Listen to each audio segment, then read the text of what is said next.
হ্যাঁ, কোষে দেখি 26.3, এটা একটা থার্ড ইউনিটে একটা টেস্টে বা মাধ্যমিকে মাধ্যমিকে একটা আসার খুব সম্ভাবনা আছে। ঠিক আছে, আগে এই ক্ষুদ্রতর সূচক বললে কি করতে হবে, সেই রকম অনুযায়ী প্রথমে আগে ছকটা করে নিতে হবে, শ্রেণী আর হচ্ছে ক্রমযৌগিক পরিসংখ্যার বিভাজনের এই ছকটা করে নিতে হবে। তারপরে সেই অনুযায়ী গ্রাফ কাগজে এটা করতে হবে। ঠিক আছে, এক একটা ঘর এক্স ওয়াই অক্ষ, এটা এক্স হচ্ছে এক্স ওয়াই, এটা হচ্ছে এক্স, এটা হচ্ছে এক্স অক্ষ, আর এটা হচ্ছে ওয়াই অক্ষ, এই বরাবর অঙ্কগুলো করতে হয়েছে। এবার সেইটা দেখে তোমাদের মধ্যমান নির্ণয় করতে হবে। এগুলো সব ক্ষুদ্র সূচকের অঙ্ক, এই যে, হ্যাঁ, এগুলো সব ক্ষুদ্রতর সূচকের অঙ্ক করা হয়েছে এখানে।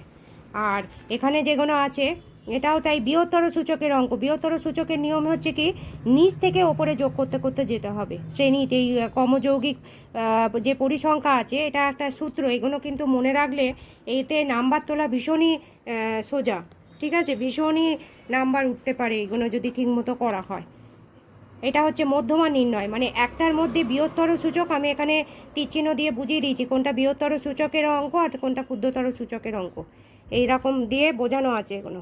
ঠিক আছে, এবার সেই অনুযায়ী এই মধ্যমাটা নির্ণয় করতে হবে। এক একটা ঘর ইকাল টু হচ্ছে 2 একক করে, মানে এক একটা ছোট ঘর সমান সমান হচ্ছে 2 একক।